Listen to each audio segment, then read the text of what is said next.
Hello दोस्तों, रोज़ की तरह लिखने ब्लॉग पे सबका हार्दिक स्वागत है। सबके मंगल हो की कामना के साथ आज के प्रेरणादायक विषय के संबंध में दोस्तों, मानव जीवन में आत्म नियंत्रण और आत्म संयम को हम कैसे समझें। तो इसके आत्म नियंत्रण और आत्म संयम का एक छोटा सा स्वरूप मैं आपके सामने प्रस्तुत कर रहा हूँ। उस संबंध में विचार मंथन के अनुसार दोस्तों, आत्मनियंत्रण हमारे जीवन का एक अमिट हिस्सा है, यानी अभिन्न हिस्सा। यानी आज आदमी आत्मनिरीक्षण और आत्मसंयम में सही मार्गदर्शन से हमें नया जीवन प्रदान करने की प्रक्रिया से सुसज्जित करता है। तो इससे किसी भी व्यक्ति विशेष यानी इंसान को खुद को पहचानने की क्षमता का सृजन अपने अंतःकरण में होता है। अनेक प्रकार के जीवन में आने वाले अच्छाई और बुराइयों के परिणाम स्वरूप उसके द्वारा उन भावों को किस प्रकार से चिंतन मनन किया जाता है। आत्म संयम किसमें उस तथ्य में, उस चुनौतियों में, उस सुख दुख के परिवेश में हम किस प्रकार से हमें अपनी आत्मा का नियंत्रण करना चाहिए, संयम करना चाहिए। तो वही पहचानने की क्षमता का उदय होता है। तो हमें दोस्तों अपने जीवन में किस परिस्थिति में कैसा जीवन यापन करना चाहिए, कैसे अपने जीवन को परिवर्तित करना चाहिए।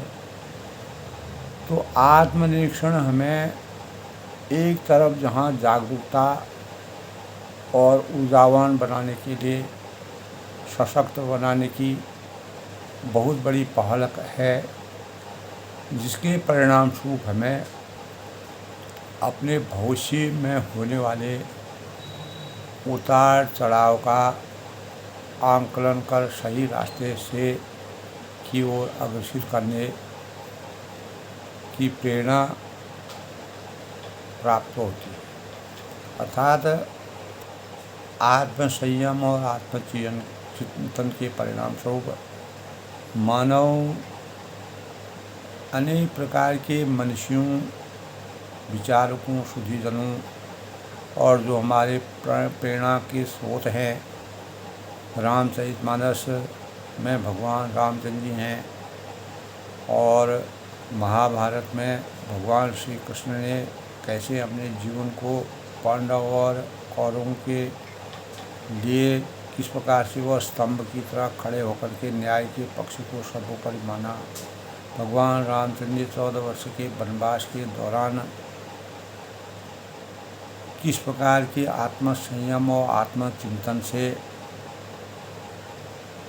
पूरे मानव समाज को मानवता का पाठ बनाने का संयम, नियम, ध्यान केंद्रित करके आज भी मानव की चेतना के लिए प्रेरणा के स्रोत है। इसी प्रकार हमारे अनेक विचारक हैं, सुधीजन हैं, वेद हैं, पुराण हैं, उनमें अनेक विचारों के भावों का सृजन आत्म संयम और आत्मचिंतन को बढ़ावा देने में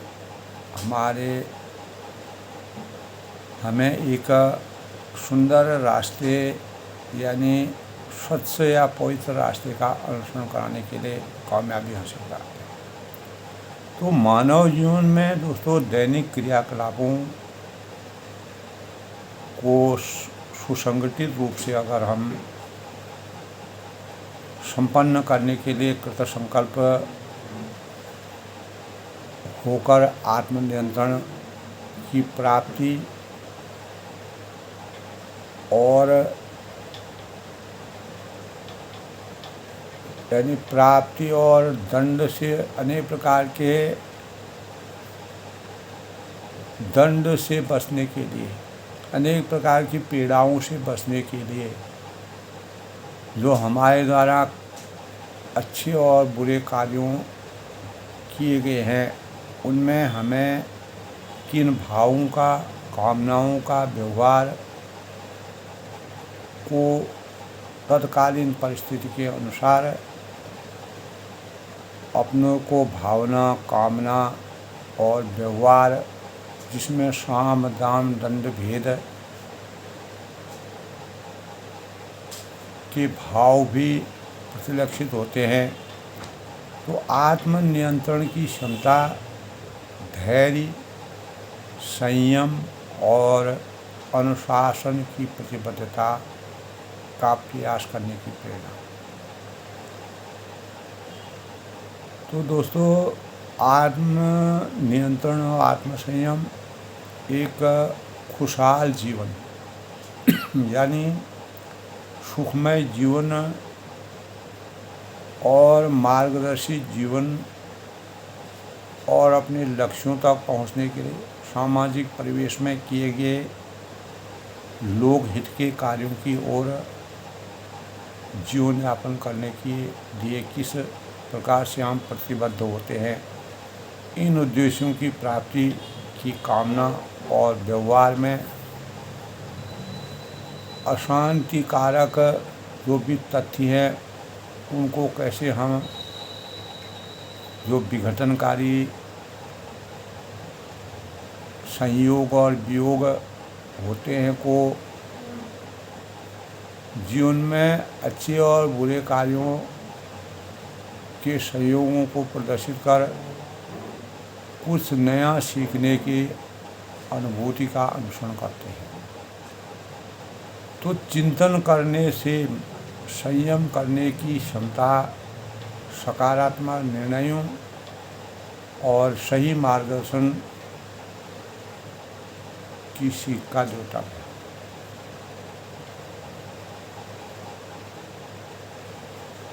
अगर हम दोस्तों सूक्ष्म रूप से, गूढ़ता के रूप से अगर अध्ययन करें, तो कोई भी मनुष्य अपनी उन्नति का कारक और निर्धारण करने में स्वयं ही वह उसके लिए प्रतिबद्ध रहता है।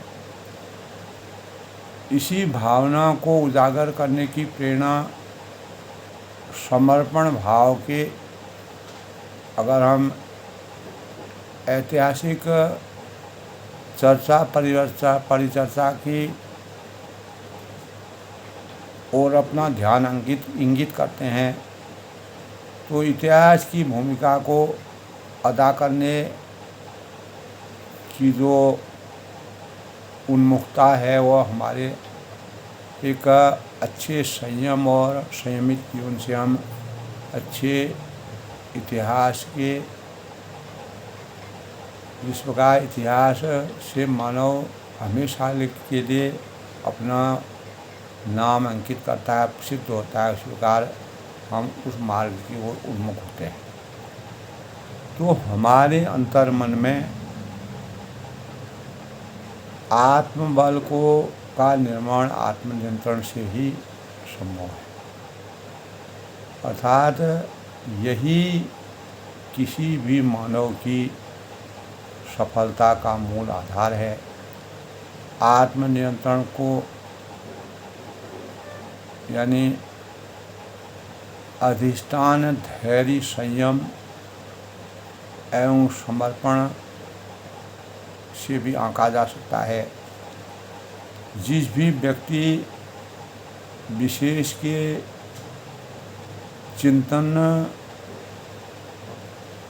चिंतन में आत्मशक्ति को उत्पन्न करने की सामर्थ्य होती है, वही हमारे ध्येय को प्राप्त करने के में अहम भूमिका अदा करने में सहायक सिद्ध होती है।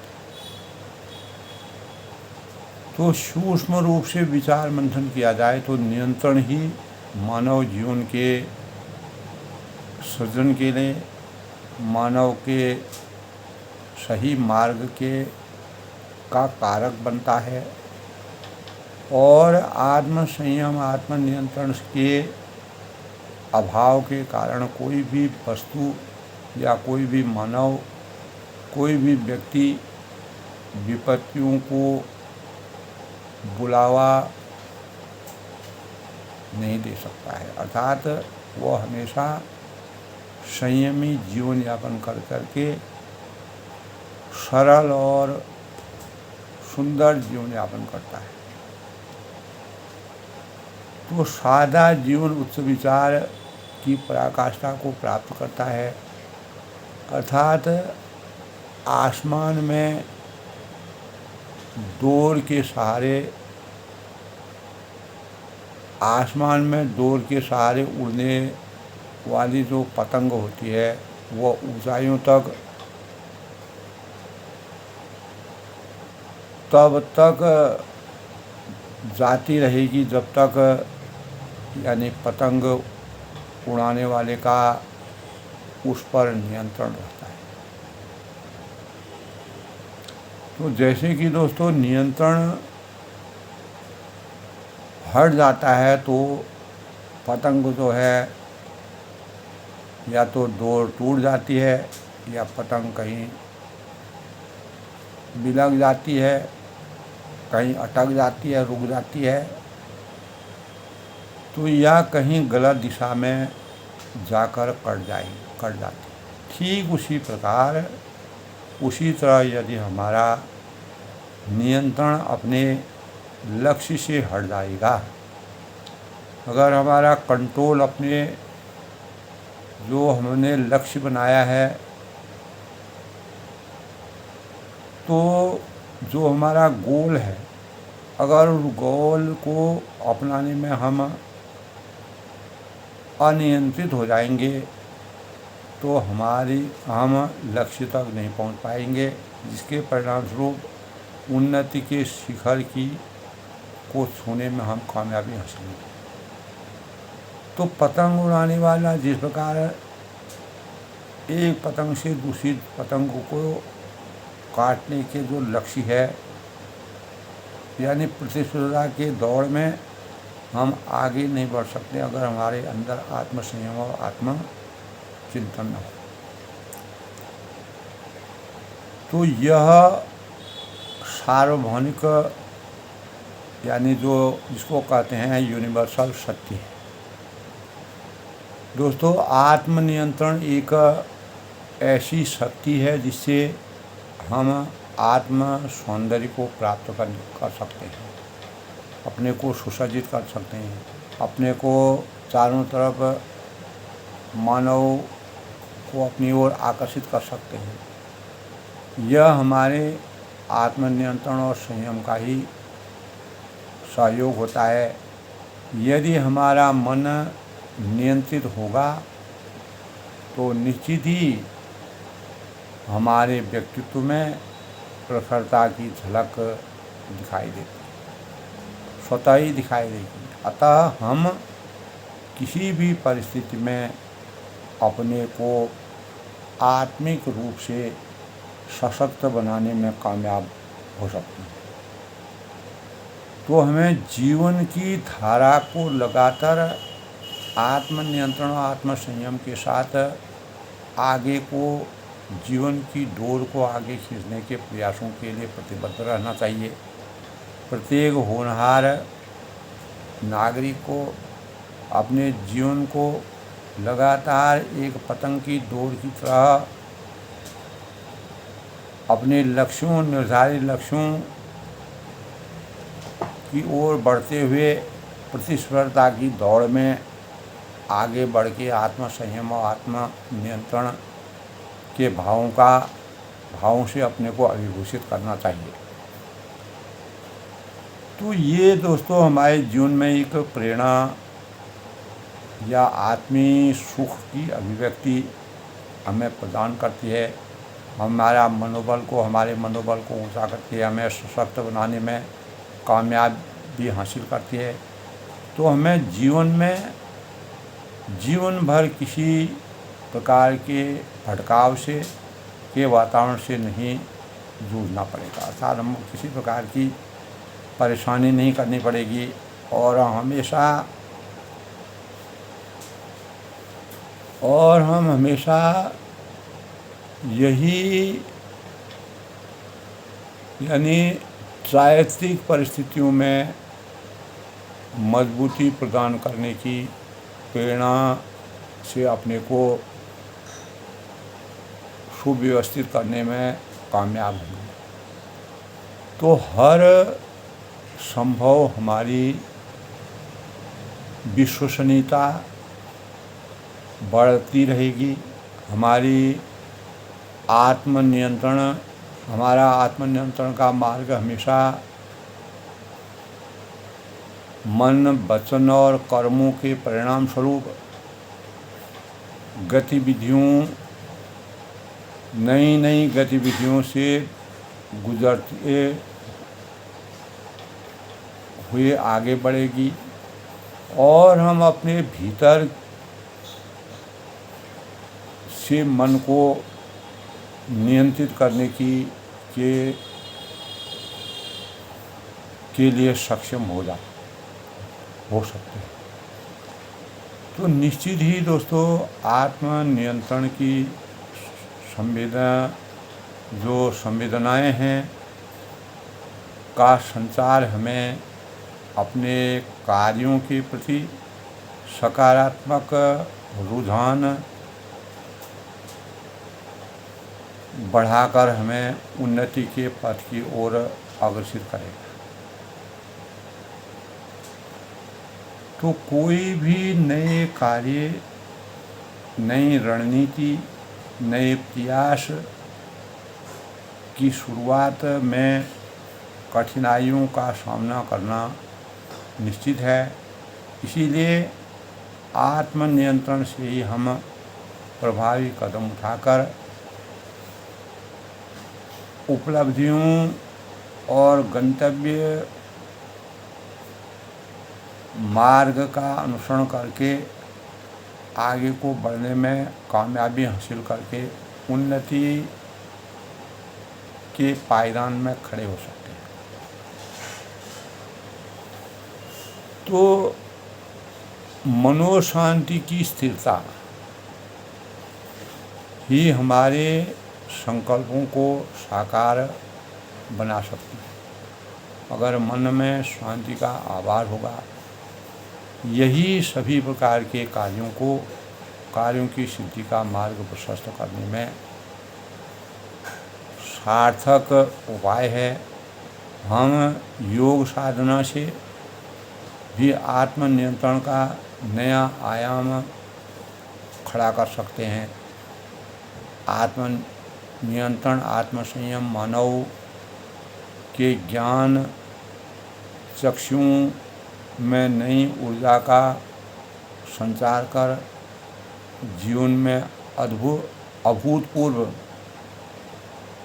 परिवर्तन कर मानवता की सफलता का मूल मंत्र है। तो इस प्रकार दोस्तों आत्मनियंत्रण हमारे संपूर्ण जीवन के लिए एक उपहार है, एक हमारे जीवन का मार्गदर्शक का सबसे बड़ा स्वरूप है। इससे हम अपने जीवन को उज्ज्वल और लोक कल्याणकारी बना सकते हैं। आत्मसंयम, आत्मनियंत्रण हमें अनेक सुधीजनों से, ऋषि हैं, मुनि हैं, इसी के परिणाम स्वरूप गौतम बुद्ध ने आत्मनियंत्रण और आत्मसंयम के पाठ को पढ़ाते हुए मानवता के लिए राजयोग सर्वोपरि न मानते हुए मानव चेतना, मानव धर्म, मानव उन्नति के भावों का संचार किया और जीवन में सही मार्गदर्शन भगवान रामचंद्र जी जो अवध जैसे राज्य में जिन्होंने मानव रूप में अवतरित होकर के मानव कल्याण के लिए, लोक कल्याण के लिए और मानवीय संयम और आत्म नियंत्रण की पराकाष्ठा को पूर्ण करने के लिए अनेक प्रकार की यानी लीलाएं की, नर लीलाओं को करके मानव चेतना को जगाने का प्रयास किया। तो दोस्तों, अपनी वाणी को विराम देते हुए आज के प्रसंग में आत्मनियंत्रण, आत्मसंयम मानव के लिए कैसे वरदान हो सकता है, हमें उसके लिए कैसे अपने चरित्र और अपने भावों को, अपने कार्यों को, अपने लक्ष्यों को पूर्ण प्रतिबद्धता, पूर्ण निष्ठा, पूर्ण विश्वास, पूर्ण समर्पण के भावनाओं से एक पुंज की तरह साकार स्वरूप प्रदान करने में हम सक्षम हों, उसके लिए प्रतिबद्धता हासिल करता है। तो आज के प्रसंग में मैं सबका अभिनंदन करता हूँ, सबका स्वागत करता हूँ। इस प्रकार कल किसी नए प्रसंग से मिलते हैं, तब तक मैं सबको नमन करता हूँ। सब लोग सुखी रहें, खुश रहें।